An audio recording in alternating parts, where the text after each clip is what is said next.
Firstly, Tim, thank you very much for giving me opportunity to interview you. Absolutely. So I've gone through a profile. I came to know that you're a global enterprise architect. Yes, yeah, working for Dell Technologies in their global transformation office. So before talking about you and your work, can you please introduce yourself to my audience? Yeah, certainly. So, my name's Tim Jones. I work for Dell Technologies. I'm a global enterprise architect in the transformation office within Dell. That area of the business is specifically around helping large corporate businesses, the largest 400 customers of Dell, in migrating to new digital uh, infrastructure and application backgrounds.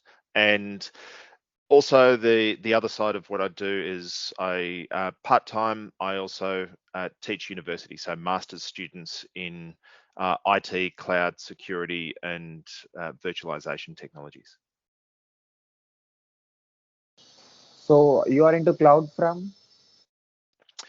Yes, yeah. So cloud is both something that is ubiquitous everywhere that we're dealing with in IT now. So everything that we do has some touch on cloud. So importantly, because of the way that the market is moving towards cloud, because a lot of businesses no longer want to own data centers. But the much more interesting side of that is the different ways of managing applications, infrastructure, and the people that are involved in that. So moving towards technologies such as DevOps, DevSecOps, and those sort of capabilities and the infrastructure and applications to support it.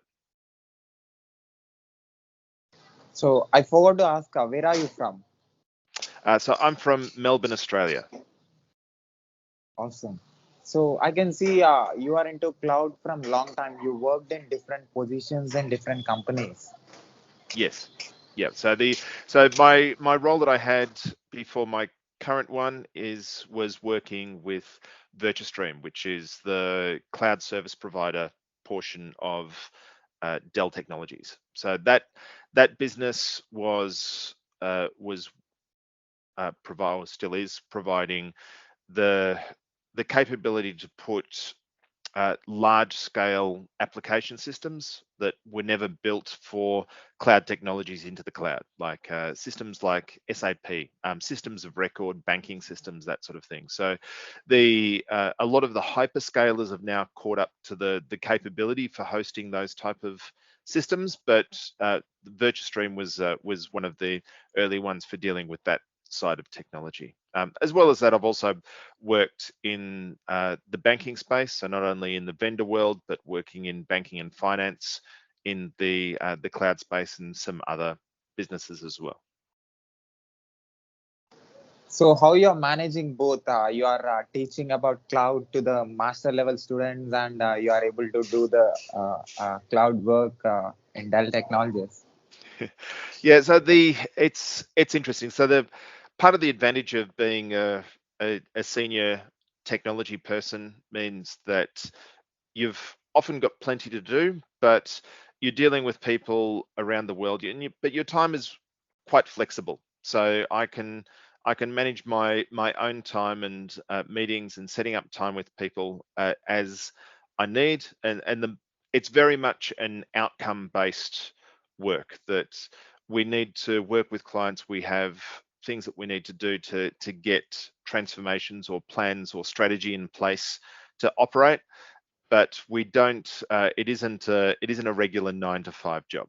But what that also allows me to have is some flexibility. So on the side, I'm able to run I generally run one course a semester, so I'm not by any means a full-time university lecturer, but it permits me to do that. And I find the education side of that quite rewarding. So working with students that are either in a similar position to me or looking at as a way to move up the the rungs in the IT world, or just for doing something else or for interest.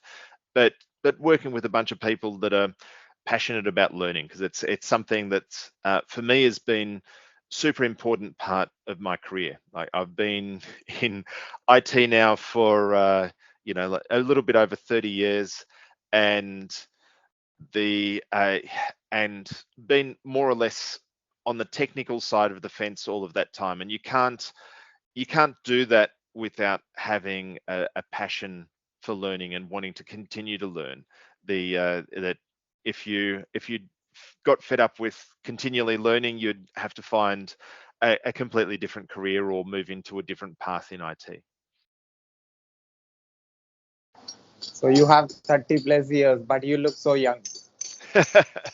Thank you very much, Si. That's very nice of you to say.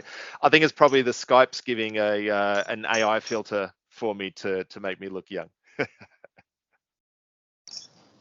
So that's a good idea. You are educating students and you are trying to learn from students, and you are doing your work, your full-time work, meeting clients, creating something that is required for them, trying to match their expectations, trying to give what they want. So you are doing three different jobs. One is communicating with machine.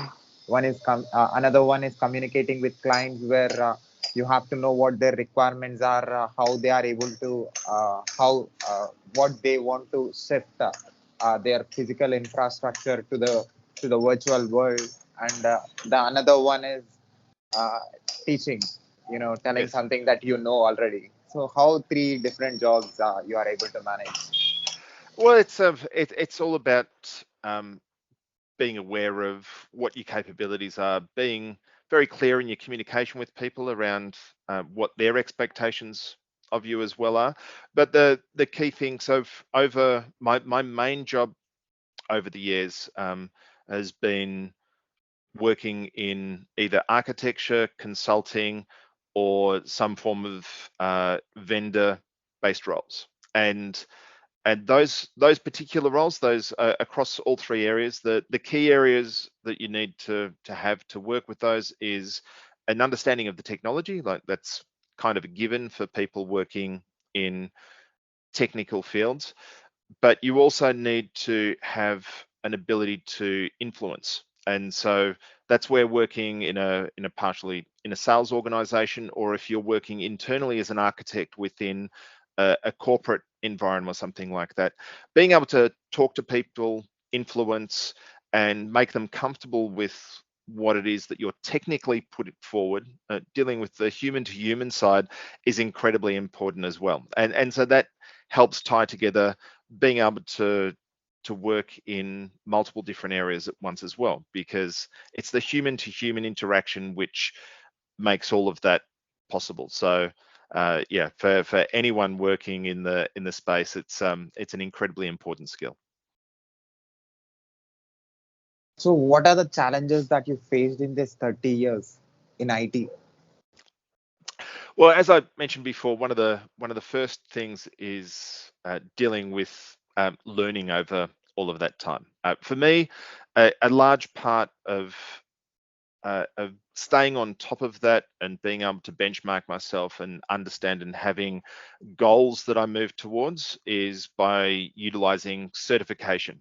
So I'm a big proponent of certification to help people learn, goal set, but also it helps propel careers as well. So it's something that I really believe in, that can help people show to future employers or their current employer that they're interested in learning, that they know the topic at hand, and that they're capable of doing it ongoing. So it's something that I've done continuously. Like, I got my first certification in 1995, and from there I've continued to work on that over time.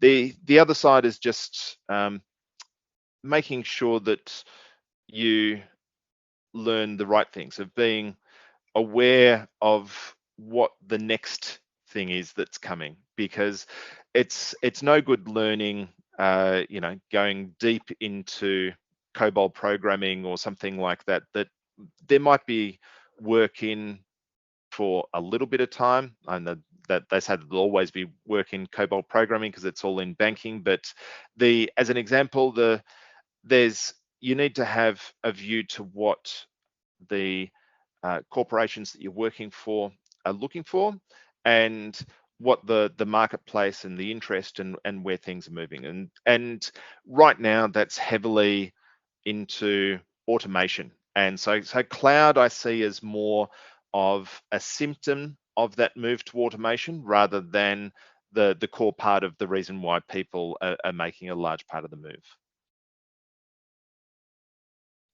So you worked in banking sector. What is your now you're working in cloud, and now also you're teaching students. So what is your educational background? Do you have tech background? Yeah, so when I first of all went to university and I was in a robotics course, but at that age when I was very young, I really struggled getting out of bed. the, the it was more so I could get up for a job, but dealing with study at that age, like I think for a lot of people, their brain doesn't really kick into things until later in life. And so I ended up leaving and getting into IT without a degree, without any formal training in the space, but managing to talk myself into an IT based role and then build a career from there.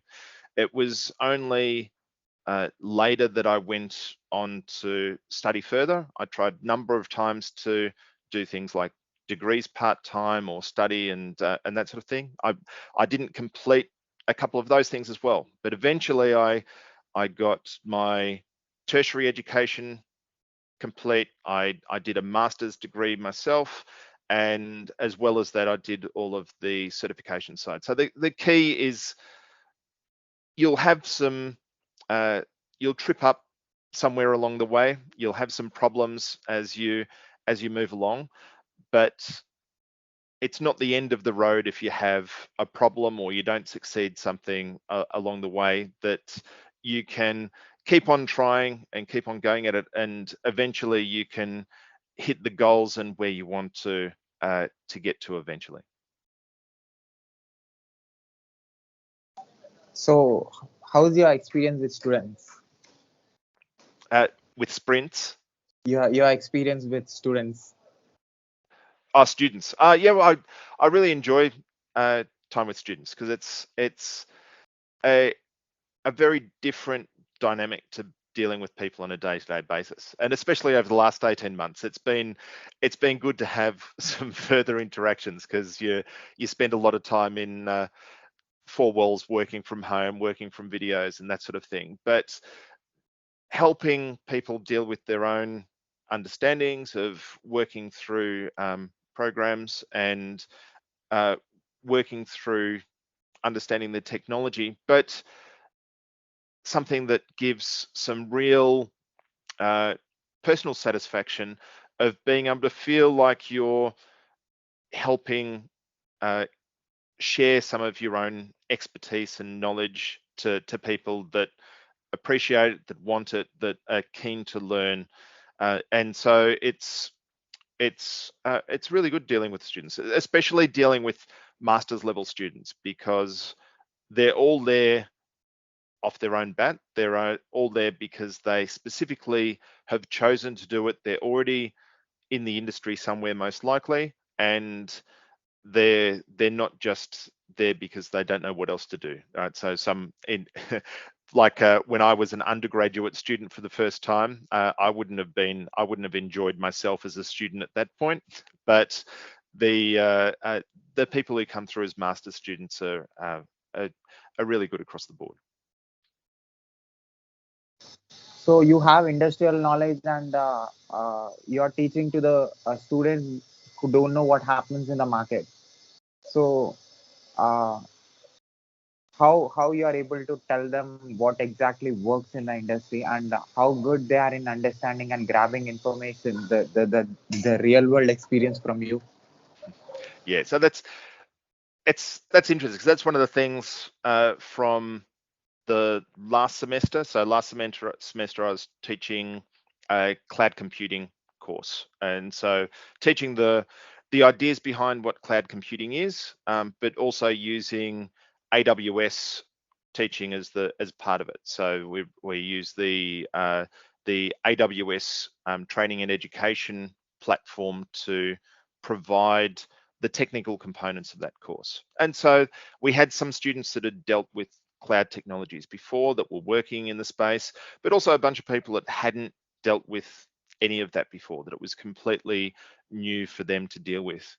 And so what we saw as part of that was that students appreciated being able to relay how the technologies actually get used by businesses, or the experiences that I'd seen of implementing those technologies into large enterprise environments and things.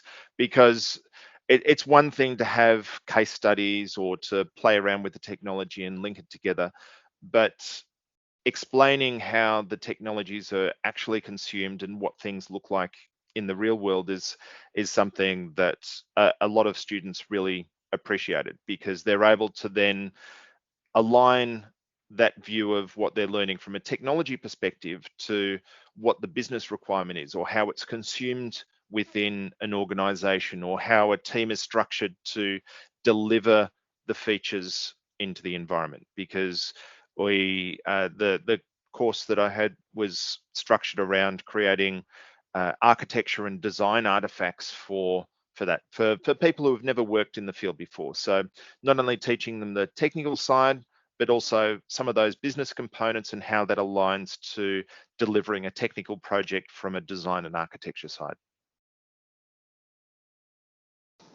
Do you have any particular experience that you cannot forget as a global enterprise architect? Sorry, in what way? It can be marketing wise, or it can be trying to know the requirements of the projects, or Mm. trying to Well, implement what you collected. yeah. So one of the key things. So my area of the organisation utilizes a lot of the components of TOGAF to deal with our architectural framework of how we go to market and try to build architectures for our clients. So that is very much built around um, understanding first and foremost what the business drivers are, what the business problem that we're trying to solve with technology. Because one of the problems, especially of technologists going in and trying to work with organizations, is they're often there because they're experts in one particular technology, and so there's, oh, I can see how this technology fits into your business, and the business is like, well, you're telling me that there's this problem, but my problem's like like this big. And the the key for an enterprise architecture view for dealing with customer problems as a vendor is to understand the broad suite of what we offer from a corporation point of view. So all of the things that we have that we can sell clients, from consulting to service, storage, etc. The strategically aligned businesses within Dell Technologies. So that's the cloud side, or security, and these other components that were in there, as well as VMware up until recently. But also working with a whole bunch of partners or new businesses, because if the business has a problem that requires something that we've never dealt with before, but we work closely with them, we've got a good relationship, we can work with other partners, with other businesses to help bring that together. So that's, first of all, looking at the business problem, collecting requirements, understanding them, of going through and doing things like working through architectural decisions of why it is that we've put together a selection of components to build out the application space, the data space, and then the technology stack that sits underneath that.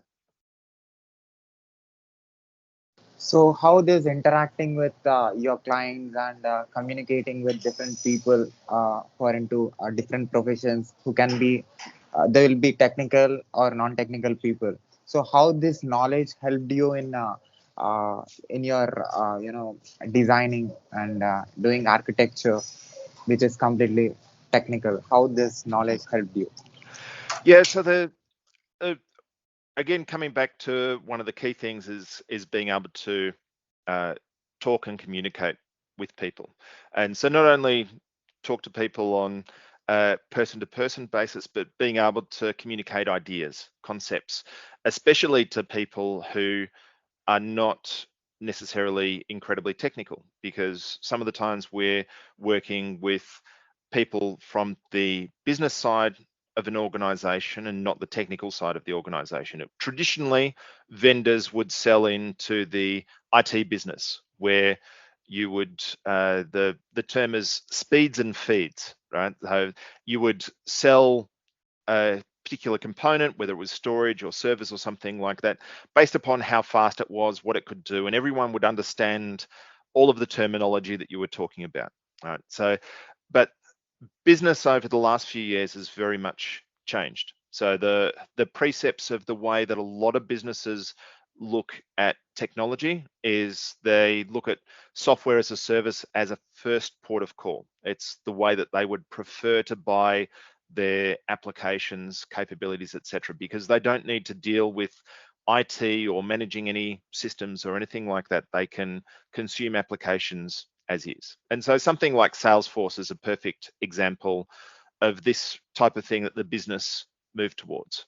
But other components where applications need to be built in-house, or there needs to be integration between something like Salesforce and a billing system that's been long-term within an organization, is where you need to have integration. You need to be able to understand the technologies from across the board, not at a deep level, but you need to know. I know a lot of things that like this deep.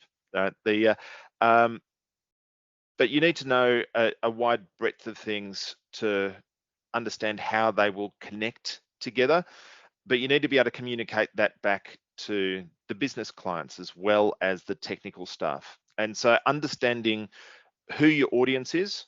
So you wouldn't use the same documentation artifacts to communicate something to your business sponsor at the executive level as you would to the engineering staff in the IT organization. So it's part of the same architectural design that you're putting forwards, but you would need different ways of communicating what's getting delivered between who you're actually talking to at the time. And so having an understanding of what those people require from you to allow them to do their job as part of delivering technology is really important. So how will be your thinking process in order to make things done? You're Mm. doing multiple works, and you're handling your like managing your own energy, physical, mental energy. So how you are able to do things perfectly? Yeah, no one does things perfectly, and yeah, so if you're doing things perfectly, you're spending far too much time on it, or you should look at doing something different because you know that job really well. Like it's at least for me, like I need to do things that I don't know how to do perfectly because I want to be learning as I go. If I'm not learning, I'm not enjoying the role. And but to answer your question in particular, the key is around just understanding again the requirements. I work probably from an outside view. I'm a little bit chaotic, but inside my own head, everything's very procedural. Like I can see one thing follows another thing, follows another thing. So I've got a very systems way of looking at an overall package of work or an organization or how things tie together. So uh, for me, a lot of the work around what's put together is sort of uh, done within my head, and then it's a matter of getting it out into documentation or discussions, and then working with others to refine it. Because a lot of the time, I'll come up with thoughts around how something should go forwards, and I'll communicate that information, and then I'll get feedback either from within my organization or from within a client organization or a partner that there's problems or issues or a better way of doing something. And it's really important not only to be able to create something, to be willing to put it forwards and present it, but to be really open to feedback, that everyone's keen to get the best results out of something. And if people can see how what you've put forward can be improved or where there's problems, to not be precious or concerned from your own perspective that that people are uh, targeting you with negative comments. It's looking at the solution, and we all want to get to the best solution. So it's always an iterative process. There's never a perfect solution which comes out fully formed. It's always something that needs to evolve over time, unless it's something super simple. But if it's super simple, then it's not something that I deal with. So, what are the common questions that your student ask you about architecture or about the industry? Yeah, so often from a student's perspective, the most common questions are first of all around the applicability of technology that we're talking about at the time. So when I do I do all of my teaching over the web. So that was even before lockdowns and that sort of thing. So I was always using Zoom to teach students. And the so what the way that would operate, I would have working exactly the way that we are at the moment, but instead of one-to-one, it would be me talking, and there'd be 20 or 50 or 60 students or something like that that would be part of the lecture online. And so then we would have a chat box. And so while I would work through the learnings and teachings for the session, people would pop up questions. And as we would move through, I'd answer people's questions. Most often that was around, again, what we're looking at from the applicability of the technology or how something works in particular areas. So especially for the technical courses that I've taught, that is where people are really interested in the real nuts and bolts around how things operate, because it's a lot of the people coming into a technical based masters, they tend to really enjoy the technical side of doing those sort of things and understanding that. So there's fairly good engagement there. The other side is most often around looking at the assessment piece. So again, as I was mentioning before, the assessments that we work on are the major components around a couple of the subjects that I'm teaching at the moment are around providing architectures or design documents, right? And so the requirements for that are reasonably well set out, but a lot of the students don't understand because they've never worked in the space what a architecture document or design document and that sort of thing looks like.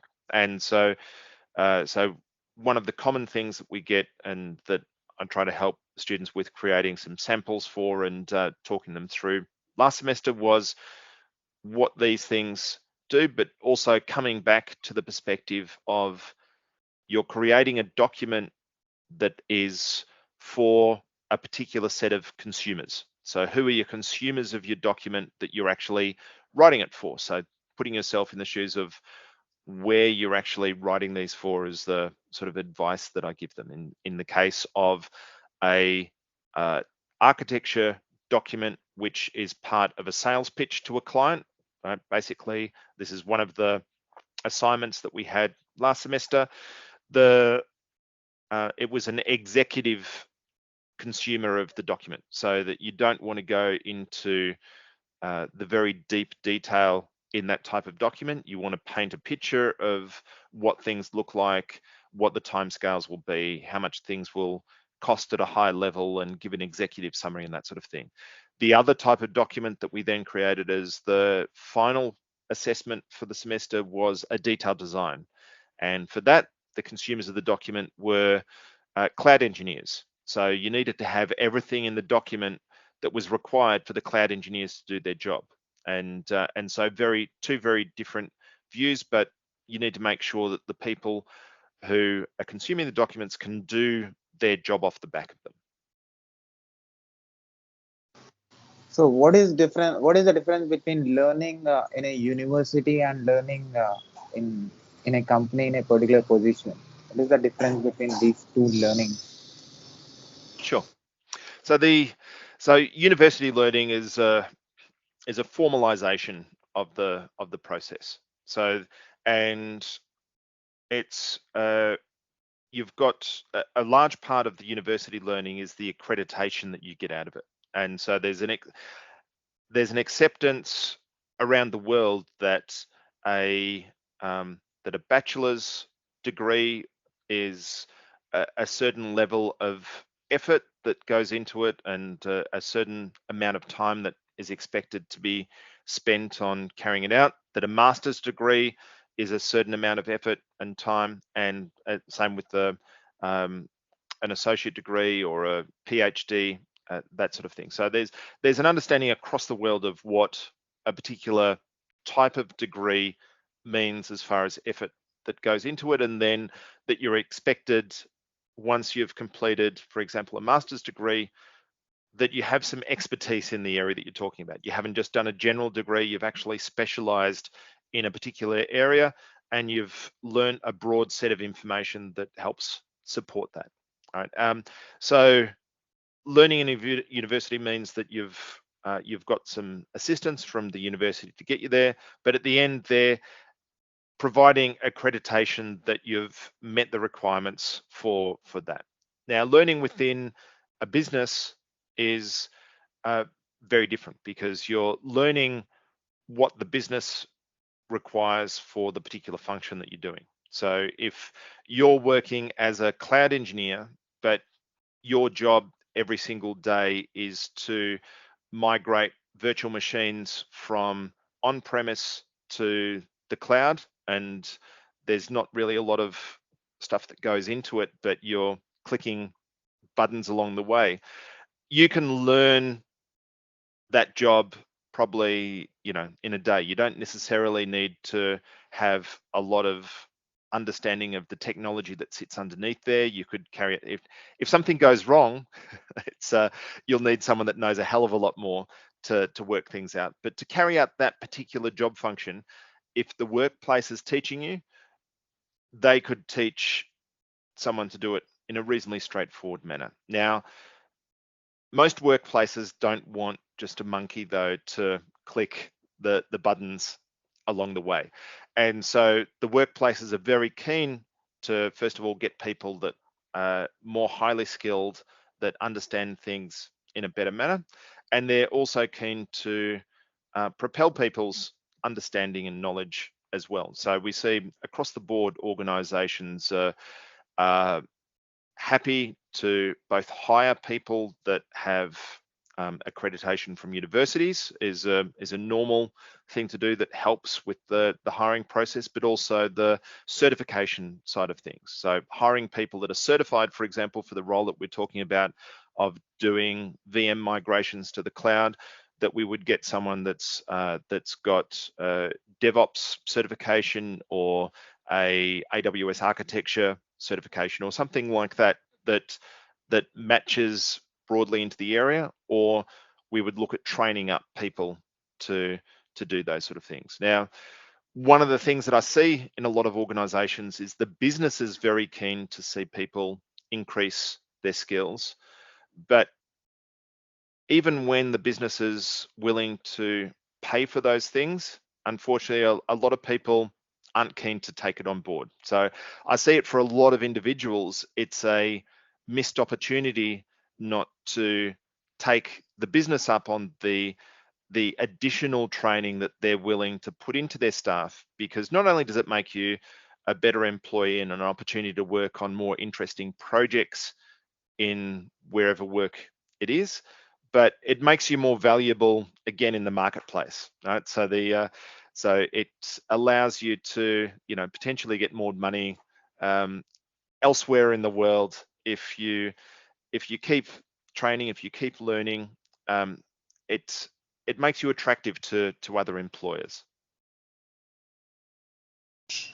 So, what are your skills? What skills you have that helped you in work in different environment with different clients in different positions and thinking in different ways and trying to put yourself conscious and be very particular about things. Yeah. So again, um, the key side for me again has been the ability to talk to people, to influence, to uh, bring across technical or complex ideas to people that aren't familiar with a field, and get them to understand broadly what it is that I'm talking about. So those interpersonal skills are really important, especially when you move into like a architecture type sphere where you're talking with people that aren't in the technical space. That it's super important, the interpersonal skills. But the other side of it is again, as I was touching on before, the ability and interest in continuing to learn, of being interested in learning, in being curious around the type of things that are in the workplace that I'm operating on. So that, from a skill perspective, they're sort of like the two bedrock skills that they support everything else. Because the other things, like my first certification that I got was in Windows 95.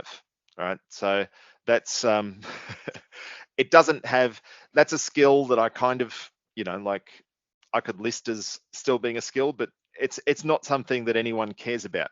So no one's interested in that capability or knowledge or anything like that. But the fact that at the time I got that has some interest, because I went through and I did some learning. But over my whole career, I've continued to uh, be certified to learn, understand different technologies as they come up. So there's a bunch of technologies that are completely defunct now that I'm certified in, and so it's one of those things. So you have some very core skills which are important, that allow you to get sort of transitional skills or temporary skills that you need for doing what you're doing on a day-to-day basis.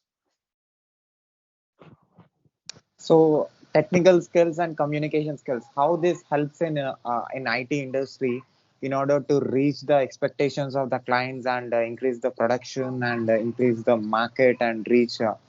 Because you said you have 400 clients. Are they from different countries? Yeah, so I don't personally have 400 clients. So my business unit does. So I've got like four clients uh, across Asia. So primarily in Australia and Singapore that I'm working with at the moment. All right. So, but the core skills from a interpersonal standpoint, especially working in a vendor-based role, because I need to explain technologies and come across as an expert with strong understanding to people that will be making choices about whether they want to put a lot of money down with the business. So the types of projects that I work on with clients that we're talking about could be 5 million, 10 million, 50 million, 100 million type projects. And so it's a big investment, and they need to be comfortable that the people that are working on it understand what they're talking about, that you can not only be understood, but it's also important to uh, in some ways be affable, to be someone that people like being around. Because if you're technically great, but you if someone's going to be working with you on a project for 2 years and they think that you're pretty annoying, then they're not. It's really going to not be in your favor. So so being easy to work with and is important from that side. So not only on the vendor side, but working inside an organization as well, right? So there, when you're working with a wide range of people, then it's much easier to work with someone that's easy to get along with, that says hello and that sort of thing. But yeah, from working with those clients, again, it also comes down to pulling it back to what those businesses really require from a day-to-day basis.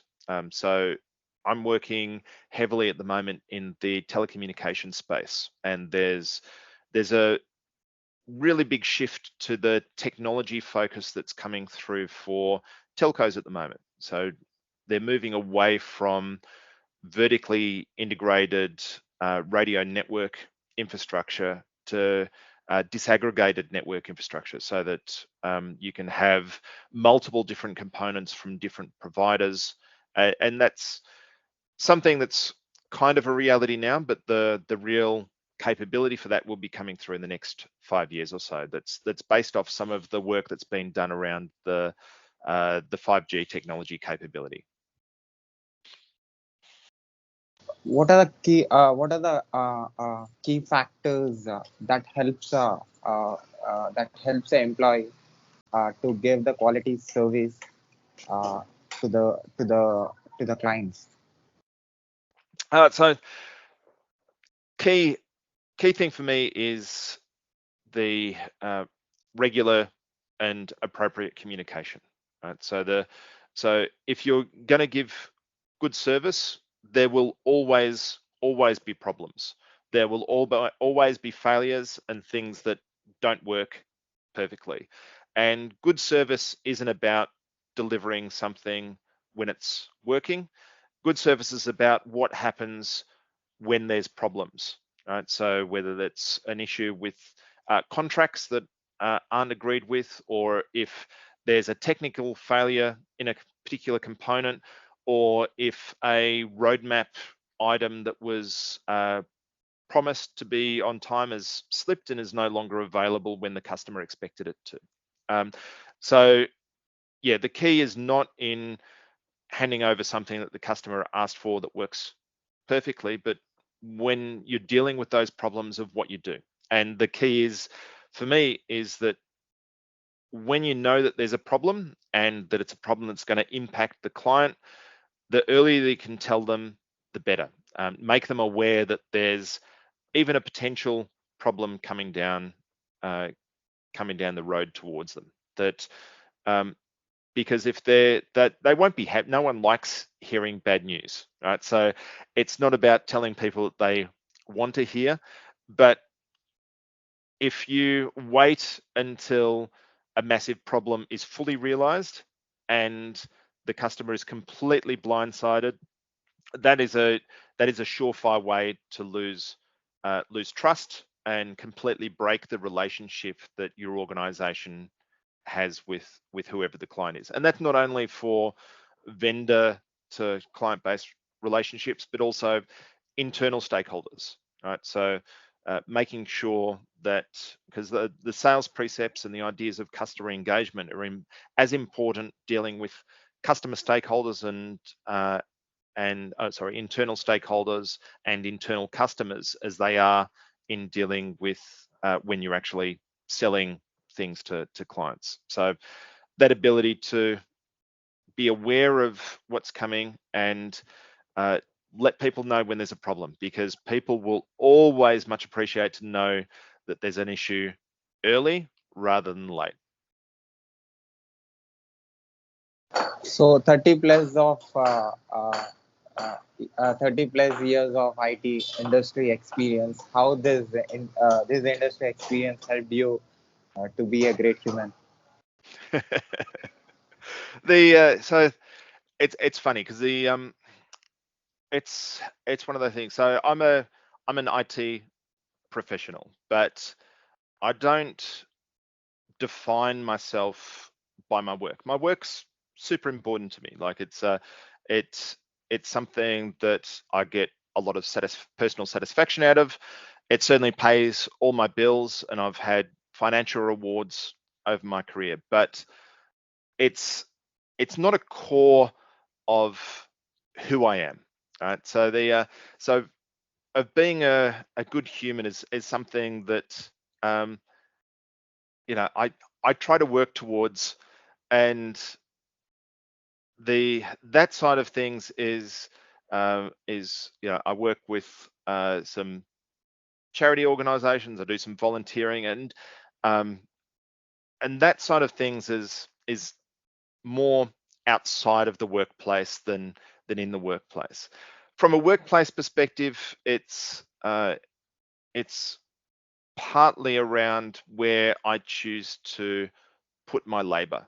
So there's some industries, particularly things like gambling, which I think are personally morally wrong, and so I think that they're not a net good to society, and so I would choose not to work and give my labor to one of those organizations, um, because I don't think that they're good for society in what they do. They cause more harm than they do good. So it's yeah, from a day-to-day perspective, it's um, my work is not is not curing cancer or anything like that, but like trying to be a small cog in the machine of trying to make things slightly better as I move on.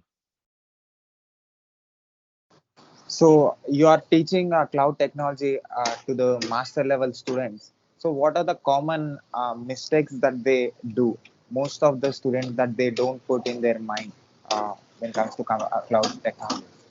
Yeah. So the biggest thing that students don't do is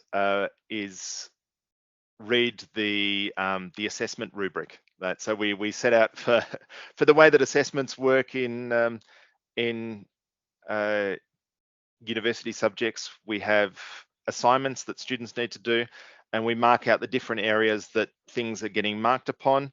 And it's something that I advise students every single semester. And I can guarantee that there's probably 20% of them at somewhere through the assessments will completely miss one complete section of an assessment or something like that. Because I keep on telling them, make sure that you check it off with the rubric afterwards of the assessment metrics of how you're getting marked for the thing. Because if you don't have the section in there that you've been requested, you'll get zero for that particular section. So that that's the area that I don't not exactly what you were looking for, but that firmly comes to mind as the very first thing of one of the things that that students have consistently um, make a mistake on. So what are you before coming into IT industry before 30 years? What are you now after 30 years? Like I said before, I'm an IT professional, but I'm also a dad. I'm a partner. I'm a dog father. That he takes a lot of my time, and and I'm a friend to people. I'm a part of my community. It's so I feel very fortunate that I fell into a career very early in my professional life that matched well with what my personal skills are. Right? So, like to fall into a role where when you like learning things and you're not bad at speaking to people, that those core skills again can really build a career and quite a successful sort of career that's had good financial and personal and learning rewards and all of those sort of things is really good. But yeah, the from what I am after 30 years is yeah, quite thankful of the opportunities that I was given and the chances that I got. So you are seeing the change in IT gradually, year by year. What are the technologies coming on, and what are the requirements, and how things are getting better, advanced. So, what do you say about artificial intelligence? When it comes to cloud, how it is going to create impact on it? Well, it's interesting because it's getting applied to more and more areas. In particular, um, machine learning as a subset of that is really coming of age now, of being able to utilize that in machine learning in day-to-day products. You can buy a myriad of different things. I've got a smart camera at my home that detects when humans are seen in my driveway and alerts me, and that sort of thing of creating ubiquitous technology based off advancements in the AI field is incredibly valuable. The other side of artificial intelligence, of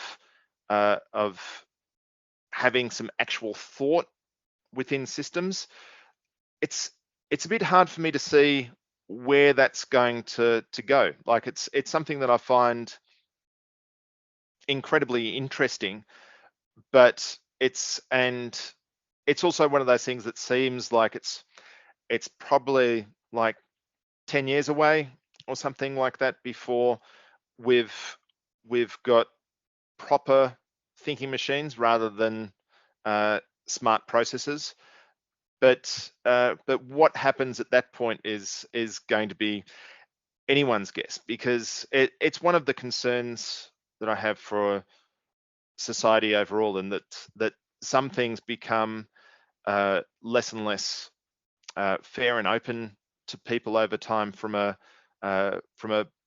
personal and fairness and society sort of perspective. And future technologies like true AI and the ability to have automation in everything provide society with a great opportunity, like freeing people from the shackles of drudgery, of hard labor and things like that. But having seen how corporations work and how capitalism works and that sort of thing, the expectation is more of uh, the potential of more of a dystopia coming down rather than a utopia from future technology, as essentially people's work and livelihood gets automated away from them.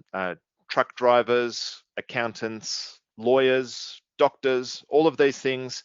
Um, my job, all of these things are open for automation and the ability to have computer and cycles and artificial intelligence to do a lot of the components.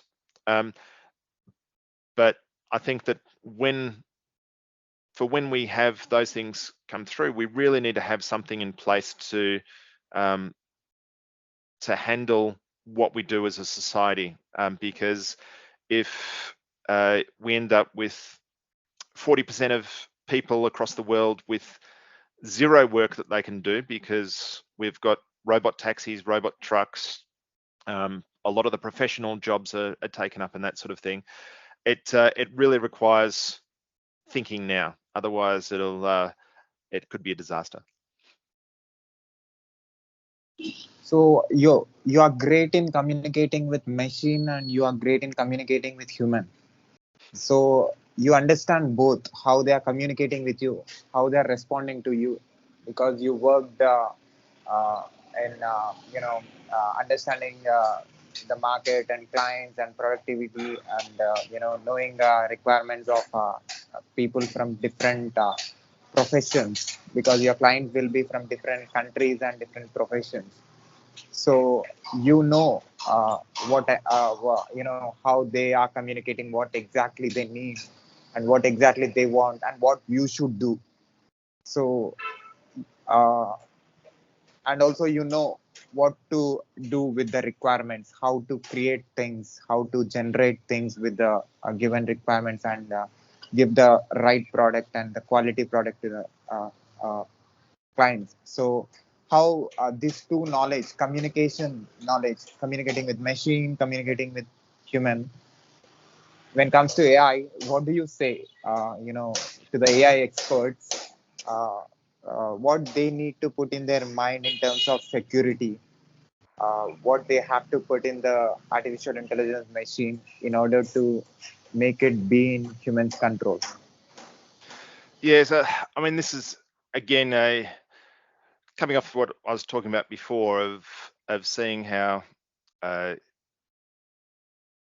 capitalism ends up moving towards dollars rather than betterment of people, and and so we see corporations like Facebook have and any major large company have issues with privacy, either in them harvesting information maliciously or accidental leaks. Like every few days, there's a major leak of millions of records of personal information that head out onto the internet, and so it's one of those things that really needs to be um, built in at the core for anything that's going to be handling sensitive information. So if you have an artificial intelligence that you're going to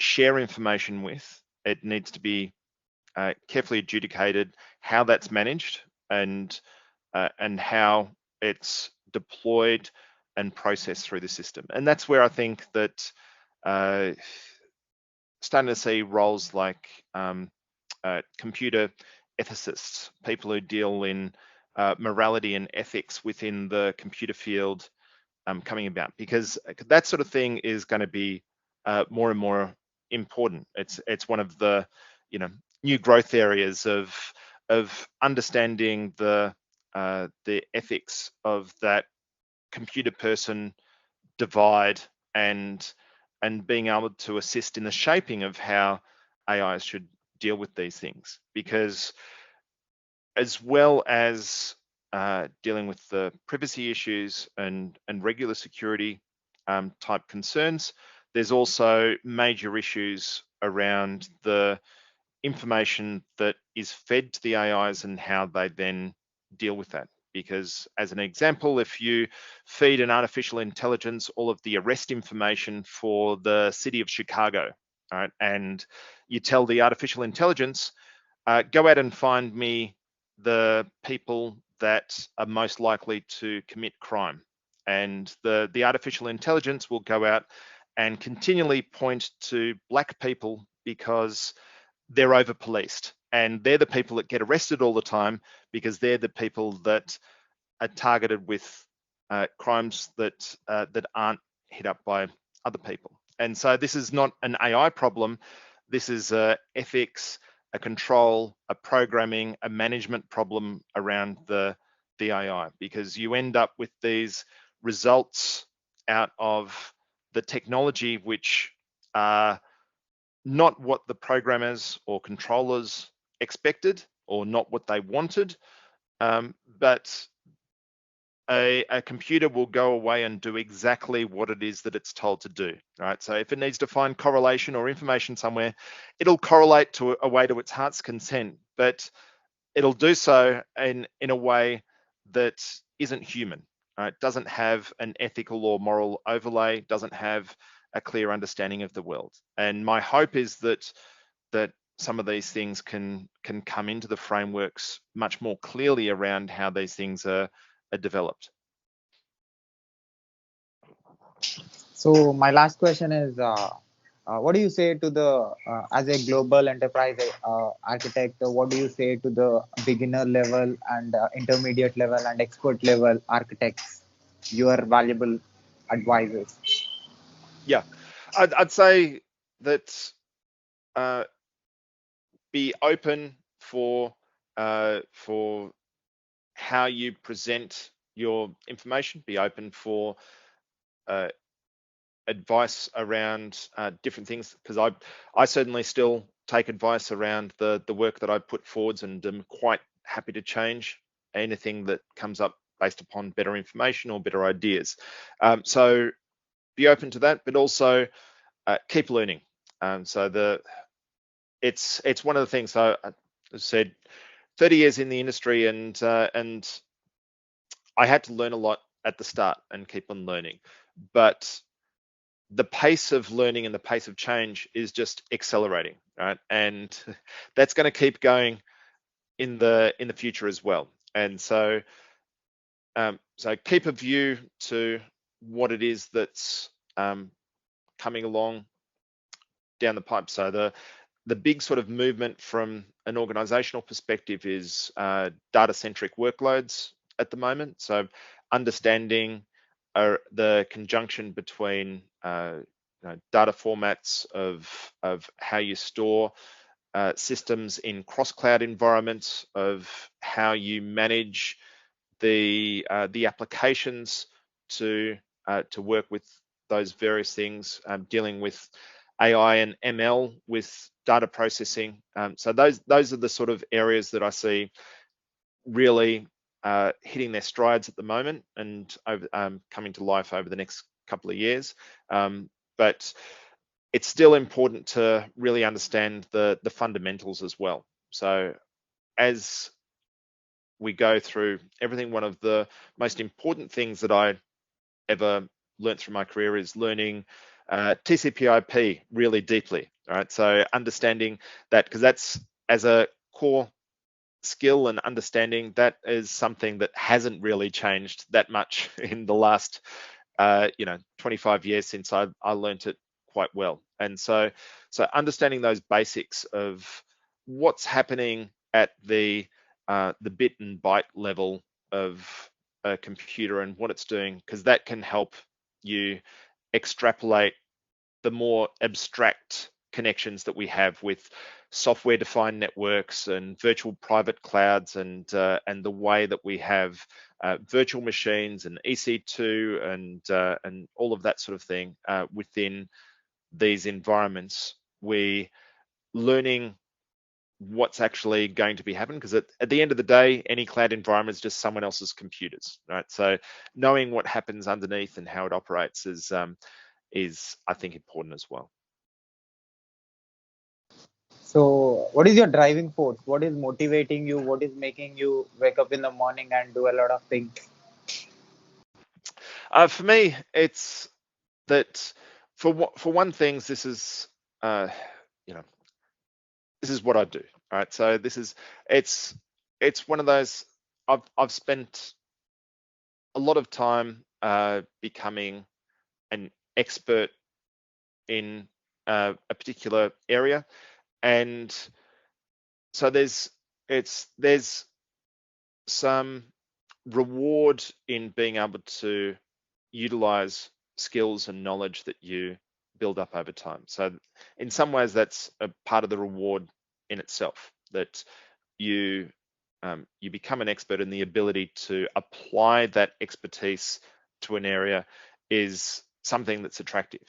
But the other side of things, of um, speaking with businesses about the problems that they face, it's kind of like a puzzle, like a very big Sudoku, the of something that needs to be solved, and that there's multiple different ways to solve it, but putting something together that makes the most sense for all of the stakeholders is kind of attractive. I like puzzles. I like dealing with that sort of thing, but uh, it's an intellectual endeavor that helps people out. So it's something that's, yeah, for me, is kind of attractive and helps drive me. So, at last, what is your observation about my questioning in this conversation? So I enjoyed your I enjoyed your questioning. So your questioning was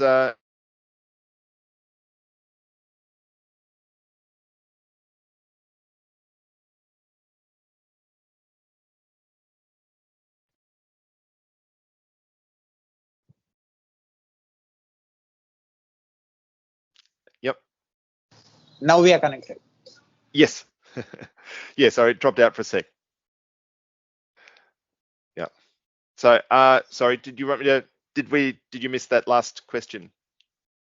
Yeah, I didn't hear your answer. Oh, right. Okay. No. So so I was just saying that so your questions and this process has been really good. So I've enjoyed the way that you've delved in through a decent length conversation and picked up on various areas that I've spoken about and looping back to those. That's been good. And what is your observation about my videos on YouTube? Have you seen any videos?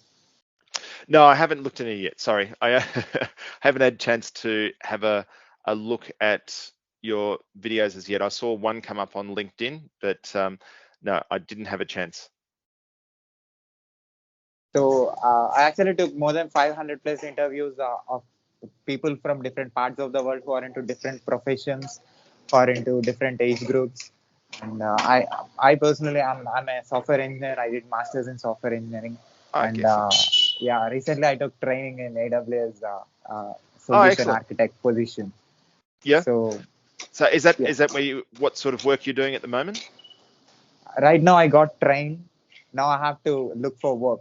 I have to apply for cloud engineer position. So I understand EC2, the databases, so the fundamental and the basic services of Yeah. AWS cloud. Yeah. So I And where want are to you work based, in. Si? I'm in India, South India. It is a Yeah. city called Hyderabad. I think I've heard of that. Yeah. Yeah, Yeah. I'm from Yeah. Hyderabad. So many cities in India. Yeah. So this is one of the major city which has more IT. Right. Yeah. Yeah. So is that so Hyderabad, Mumbai, Yeah. and Delhi are the Yeah. Mumbai, Delhi is a North India. I'm from South yeah, India. yeah, yeah. So right. Bangalore is a neighbor Oh state. yeah, Bangalore. Yeah, yeah, Yeah. yeah. So because because I had a lot of people that I was working with, especially in the banking area, that came out of Bangalore in particular. So yeah, so I thought that this experience interviewing different country people who are into different professions and also people who are into cloud, who are already experts like you, actually helps me in earning knowledge, gaining knowledge, and understand how to do things. If I work in an organization properly and give the best service to my people and to my organization, and at the same time, it also helps other people to learn from experts like you. The beginners or intermediate level people will learn. So it's like learning and giving, teaching what you are doing. Yeah, no, that's good. Yeah, So can I awesome. put this video on my YouTube channel with your permission? Yes, absolutely.